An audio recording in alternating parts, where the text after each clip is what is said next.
Scores of survivors of torture and their families have come to see me at Tri-County Mental Health, where I'm the therapist for our Minds and Hearts in Harmony program. Just about every day, a survivor confides how grateful he or she is to have found safety in Maine after leaving all behind when fleeing for their lives. A man abducted, jailed in a darkened cell, hung from his heels for hours, and flogged with truncheons. A woman raped by half a dozen secret police to keep her from disclosing details she'd learned of a massacre they'd arranged. A man ruthlessly assaulted by the governing regime for refusing to witness in silence blatant vote tampering at a polling place.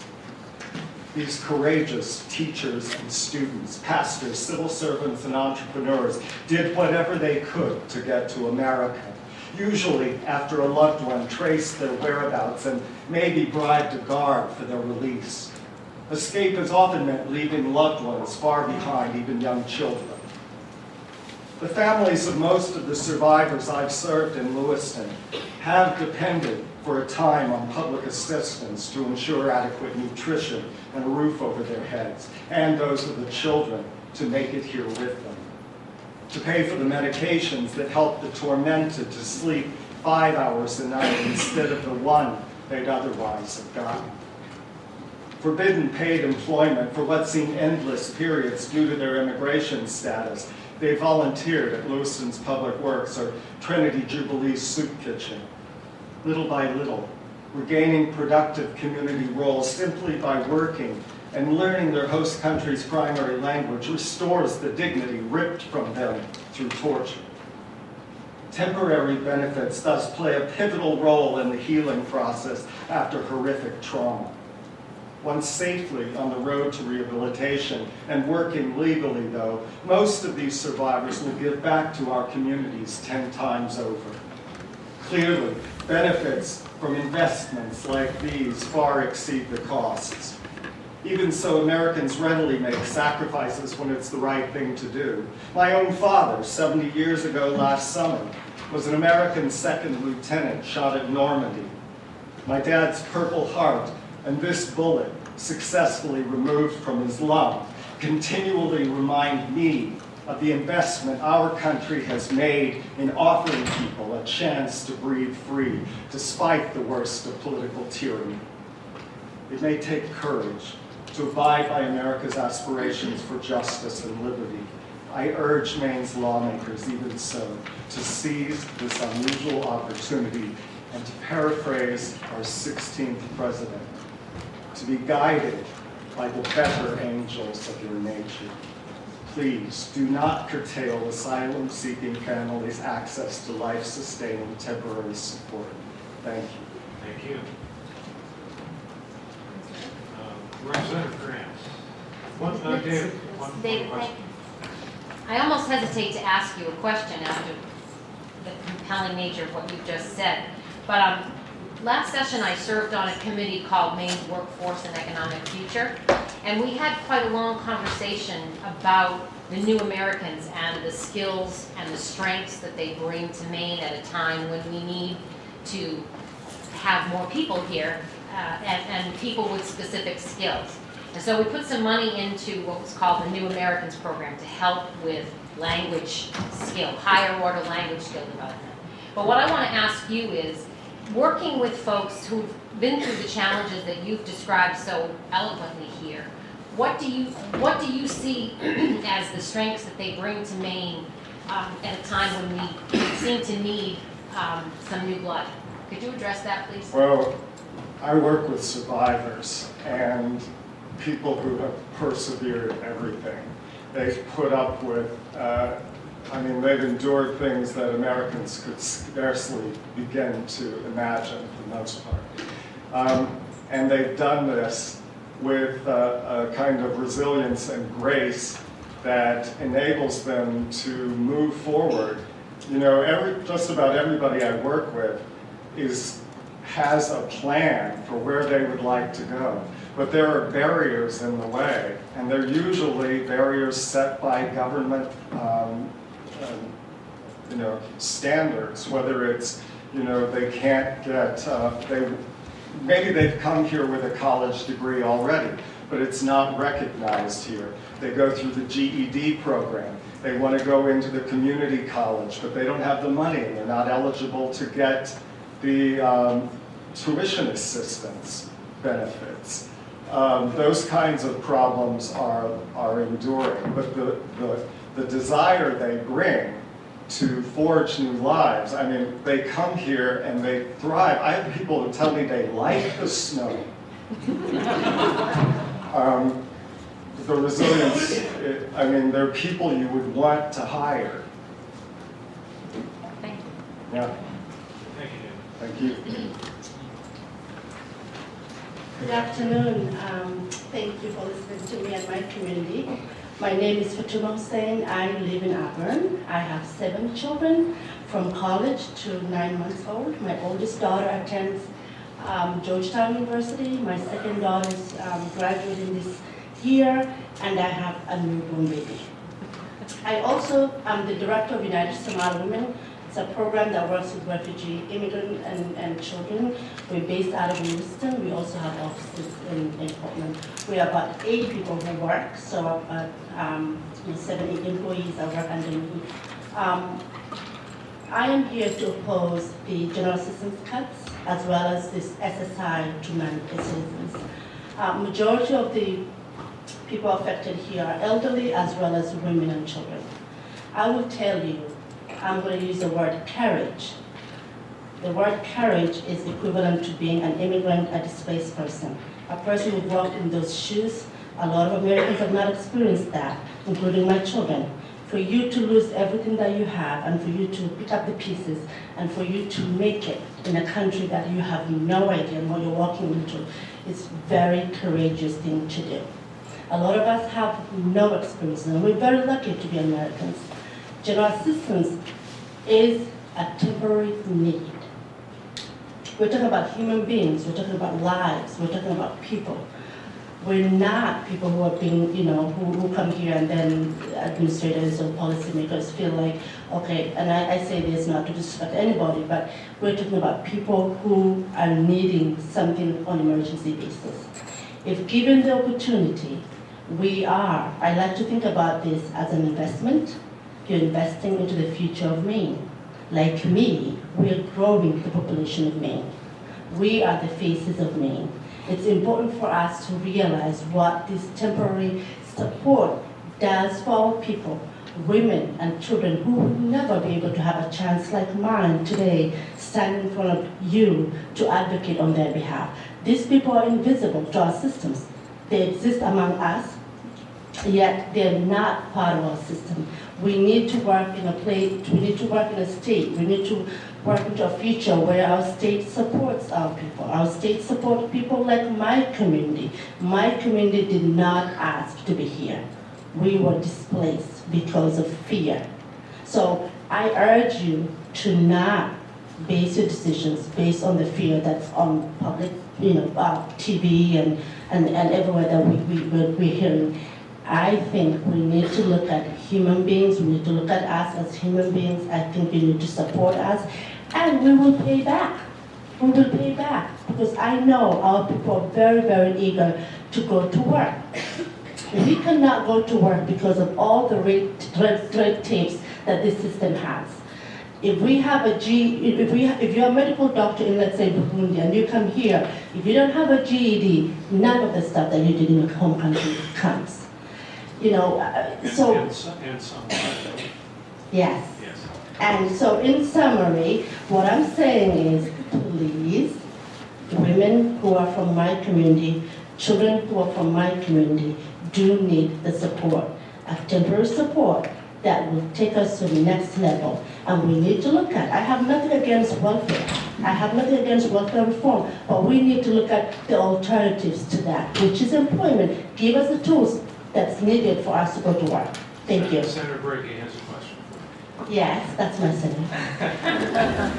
Well, just on that note, I just want to say, I just want to say thank you so much for coming for the committee, and it's always a pleasure to have a constituent. Thank you. So thank you. Thank you. Sonja?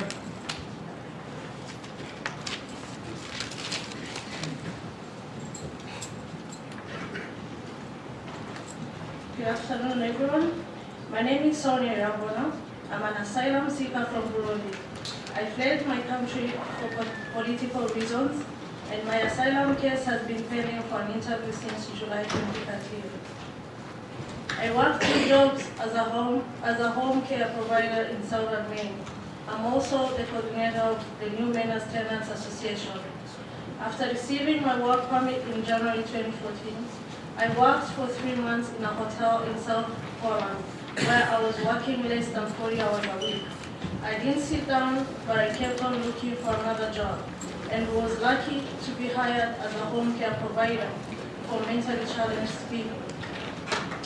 As that was not enough, I dropped the hotel and searched for another job with a better pay, and now I have a second job in another company providing the same type of services. Since then, I'm renting my own place, paying my bills, including a car loan. I'm giving back to my community as the coordinator of the New Maine Tenants Association and as a board member of Furniture Friends. This is a part of my success story so far here in Maine. The other part of the story is how I have been able, prior to getting a work permit, to benefit from the General Assistance Program. The GA program provided me with basic needs given the situation I was in. As a young woman fleeing persecution in a country of exile, I was lucky to be English fluent when I came. The GA program paid for rent, food vouchers, and non-food vouchers until I got my work permit and found a job. I'm here because of the persecution going on in Burundi. I found a new home here in Maine, where I'm free and ready to take on the American dream and succeed. My dreams are like anyone else in this country, and I'm glad the GA program gave me an opportunity to stand again on my feet after fleeing my country. GA is not providing welfare in the sense that people tend to interpret. For me, GA was providing an opportunity to get on my feet, cope with the legal immigration system, and then start an active life as a contributing member of the community that I am today. GA is not an immigration technicality or a twist in the law to make sure we are including some categories eligibility. We are here in Maine, and we are mainly seeking to become contributing members of the society. That's why I work 2 jobs and look forward to give back to my community. Thank you for giving me this opportunity, and I urge you to vote against the proposed cuts in the GA program. God bless you. Thank you. Is it Elaine? How do you say your name? Alain, it's French. Ah, Annette. Thank you. good afternoon.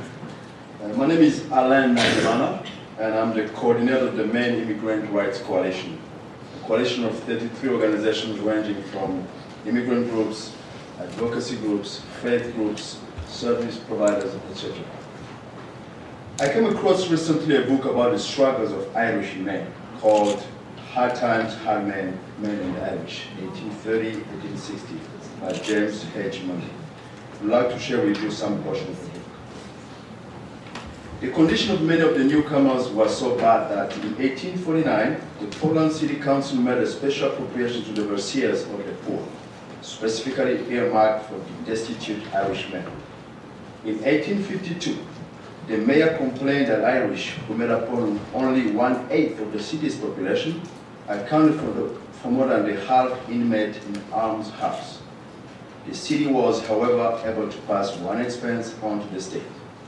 Since 1844, anyone falling sick in the town was the responsibility of the municipality, but foreigners and non-residents declared insane were the responsibility of the state. The effect was to empty all Irishmen who fit or could be fit into that category, into the so-called insane hospital of Augusta. Not everyone headed to see the Irish come, and not everyone treated them with contempt. Along the road from Eastport to Ellsworth and then to Bangor, some rural Maine Yankees opened up the doors and shared their food with wrecked and starving refugees. Not because they approved of their religion or welcomed their appearance, but because a lot of rural Maine Protestants didn't turn the hungry away from their doors and fed or denied them shelter in the hour of need. In a story filled with bigotry and violence, it is well to remember these people. Many Irishman did for the remainder of their lives. But remember, not everyone will come down, and this resulted in one of the most violent periods of rioting and anti-Catholic hysteria in the state's history. But Irish people would survive to become a major political and social force in Maine.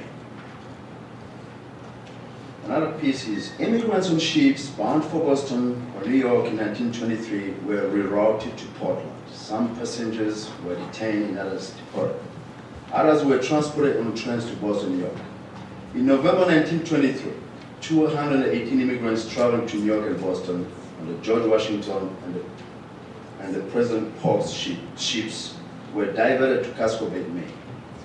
They were then detained on House Island, known at that time as the Ellis Island of the North.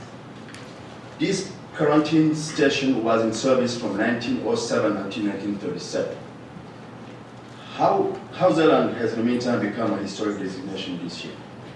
Maine has a very long and rich history that goes from discrimination to Franco-Canadian Irish communities and Jews. What immigrant to Maine faced in the past is a lesson for all of us that we can overcome anti-immigrant policies. This is what these rule cuts are. Let's call things by their names. Last year, we had to respond to rule change proposed by the HHS. Later in the year, the rule change was changed into compliance with the federal law, while a lawsuit was pending in Maine courts. During the elections, we heard about illegal immigrants grabbing welfare. An asylum seeker remains an asylum seeker until he or she is granted asylum, where they become asylums. Even when you have a work permit, you are still an asylum seeker. But this time you're paying taxes as any other person in Maine or in America. Why keep calling people illegal when your state is collecting taxes from these people? Are their taxes illegal? My answer is, In summary. sure. Anti-immigrant policies have no place in Maine. If I look at many immigration past challenges and successes, I urge you to vote against these GA cards that have no moral, economic, or even financial grounds. Vote to keep Maine a home for all of us. Thank you for that history. Challenge, it's 8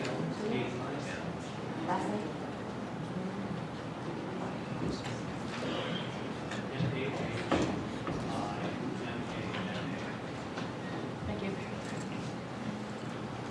Kimberly Crook. My name's Kimberly Crook. You may be wondering why I'm wearing this hat and these glasses. I can't see with them, and it's giving me really bad hair. And it's the first time I've been hot since July.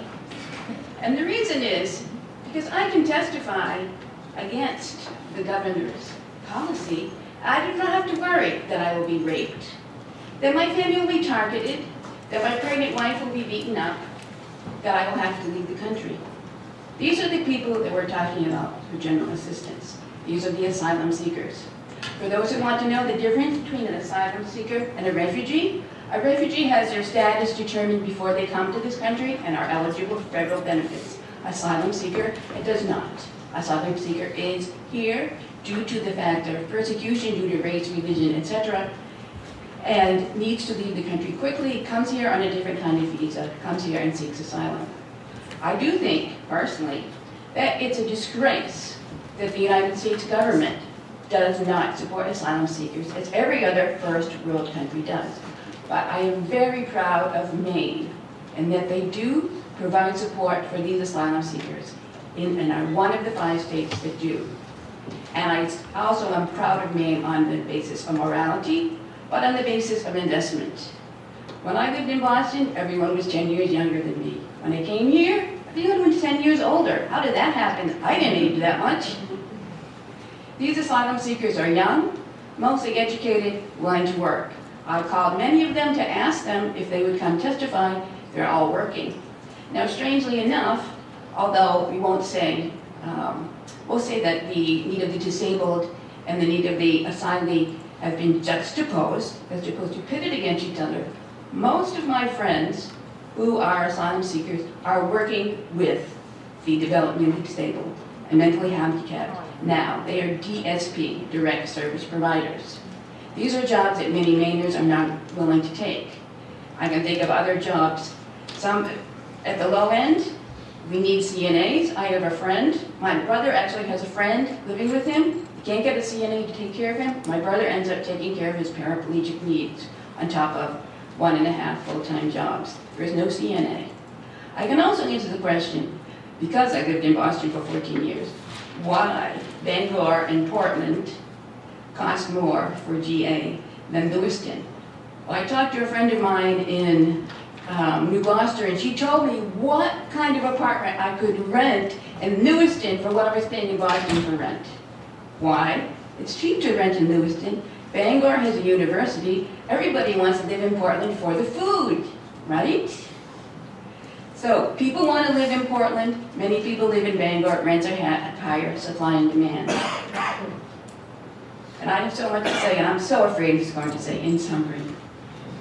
I'm Getting close. Yeah, I'm getting close. So I would like to also add that I worked as a volunteer in the no-profit sector on Munjo Hill at the Root Cellar, a faith-based organization teaching English as a second language part-time for 2 years. This is where I get much of my information from the people I taught.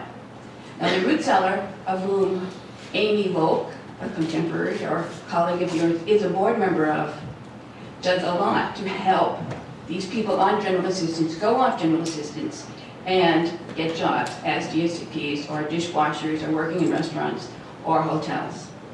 However, if GAA is canceled for immigrants, it is not going to be like the snow that will we hope disappears by, I hope April, but maybe May or June. These people are not going to disappear. Will the root cellar be able to put them in their basement? 1,000 of them? Will I and my parents be able to put them in our home? It's not that big, even if you include the shed, right? These people are not going to disappear. They will be forced onto private charity and onto municipalities. It's a much better investment in human rights and human dignity to give them a home, food. It doesn't provide enough food for them to get through the week or the month, I must add, to provide them with food, then to throw them out. Thank you. Thank you. Sebastian? Then I have Betty Ann Sheets, Alan Merrill, Elizabeth Bean, and Ahmad from Portland.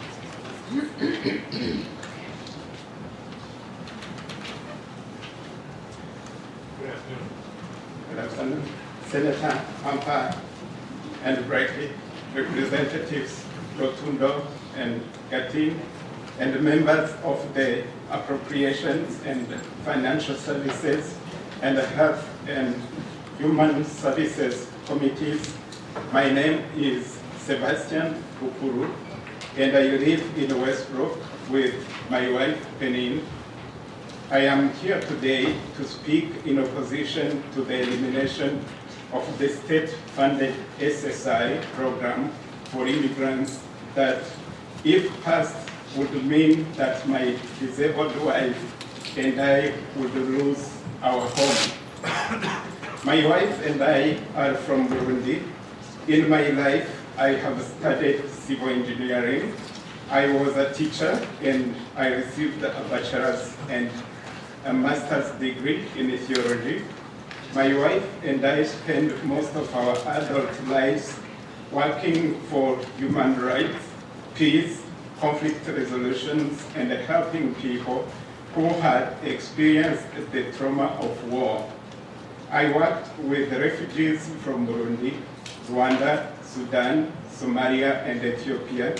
My times worked for programs that helped people healing from trauma and advocate for peace and reconciliation.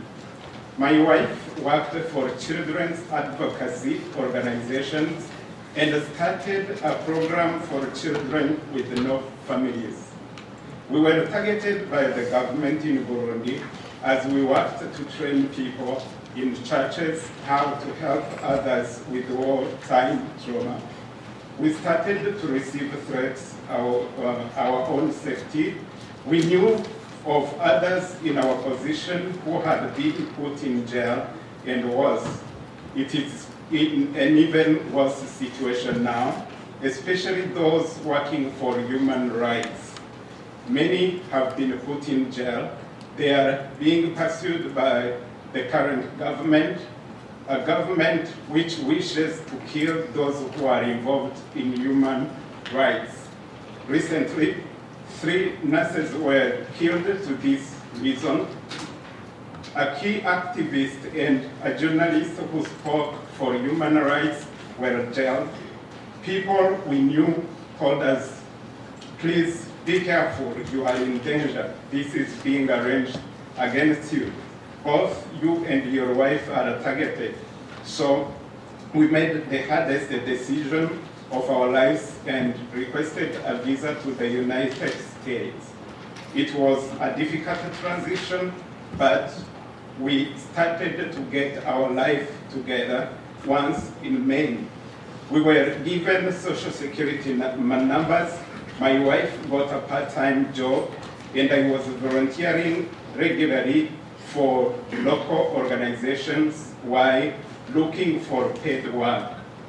Then another tragedy hit our family. My wife was in a terrible car accident in November 18th, 2012, as we were coming up on the date for our asylum hearing. She was in a coma for a month and then spent 3 months in the hospital. From 2012 to now, she can't stand on her own. She had a traumatic brain injury. I am on my own taking care of my wife full time. As a result of my wife's situation, they delayed our asylum hearing, and now we are still waiting after 5 years in the United States. Every day I carry my wife around, help her wake up and get up. She has both short-term and long-term memory loss. Likely, she has regained her ability to speak. I wasn't sure I would be able to stand before you today because it is very difficult to find someone to stay with my wife. We are thankful that she has been able to receive SSI and food supplement benefits. This has been really helping us. It is the money we use to pay for rent, electricity, and food. Without that, we would be in the streets. When we heard about this budget proposal, our hearts were broken. All of these things are upon me. Somehow I have hope that good-hearted people like you will see that with the support. My wife and I have a lot to give to our state. Please don't allow this proposal to go through. Thank you for your time. Sebastian, Representative Gattine has a question. Please. Not really a question, Sebastian, but I want to thank you for coming here today. I came to Westbrook over 20 years ago myself, and not really a lot of analogies between your experience and mine, but I found it to be a very welcoming community, and I hope it's been very welcoming to you and your wife, and I just wish you the best, and again, hope you make a good life in Westbrook like I was able to for my family. Thank you very much. Thank you. Thank you. Thank you.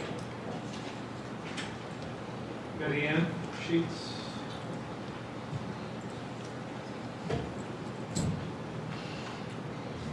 Thank you, Senators and Representatives, for letting me have an opportunity to speak today in opposition of these cuts. My name is Betty Ann Sheets, and I'm humbled by the stories that I've heard, and my story is much less compelling, but I feel I need to speak about what I hear in my very white, very affluent, very nice community, that people aren't against asylum seekers, aren't against refugees, aren't against immigrants.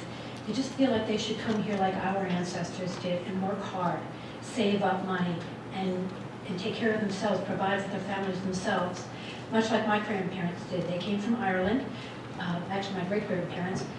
My great-great-uncle Huey came over, got a job, worked hard, saved up, bought a house, brought his family over, and including his brother, who came over, got a job, saved up, brought his brother, his wife and kids over, and then his brother, who was my great-grandfather, who saved up, bought a house down the street, 3 houses in a row, and brought my great-grandmother and my grandfather and his siblings over.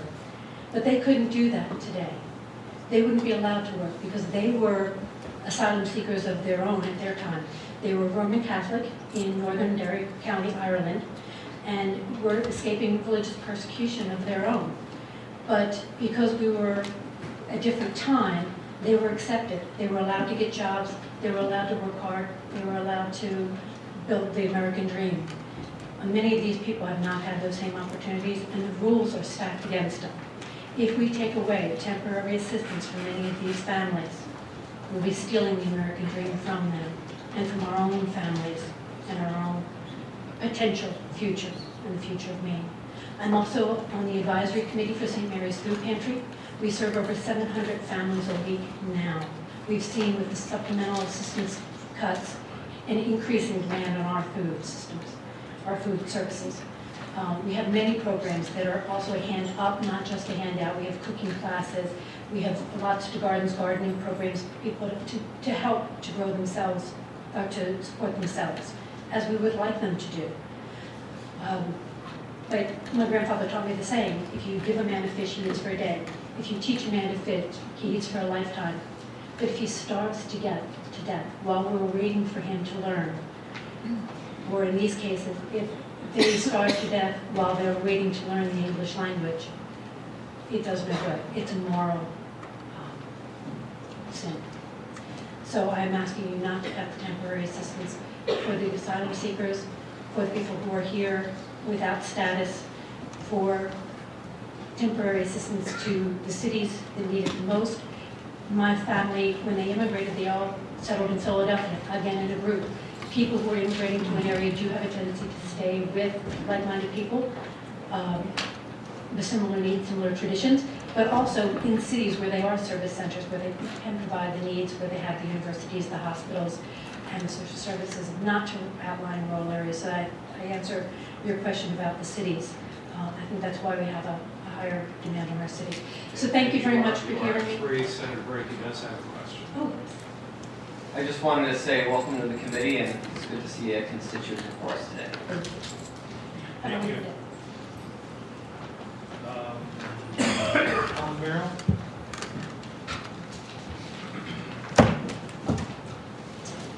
Good afternoon. My name is Alan Ewing Merrill. I'm here today as pastor of Hope Gateway, which is a United Methodist Church in Portland, as executive director of Hope Acts, a small Portland-based nonprofit with a mission to assist newly arriving immigrants, and as vice president of the Maine Council of Churches. But mostly I'm here as a lifelong Mainer and Portland resident who cares deeply about the well-being of new Mainers.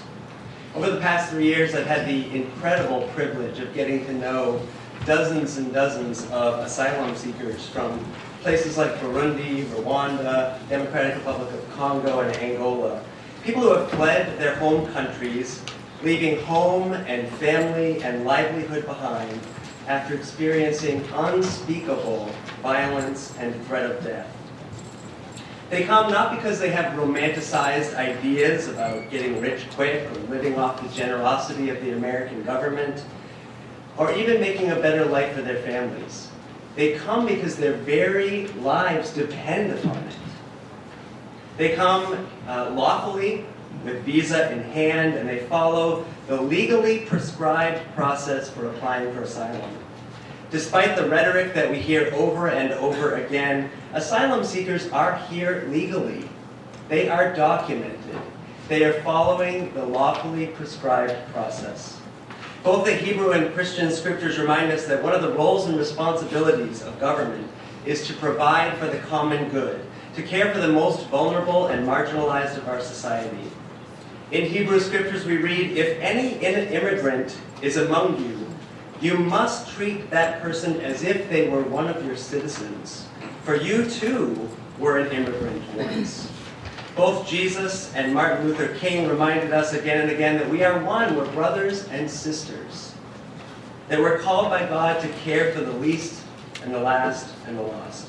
In the words of Dr. King, we are caught in an inescapable network of mutuality, tied in a single garment of destiny. Whatever affects one of us directly affects all of us indirectly.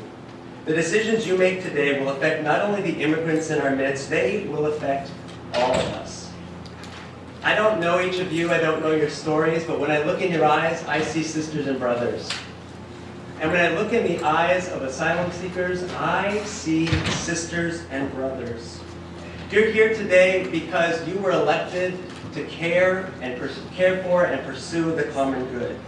I urge you to lead from the heart. The decisions that you will make around these issues have moral implications.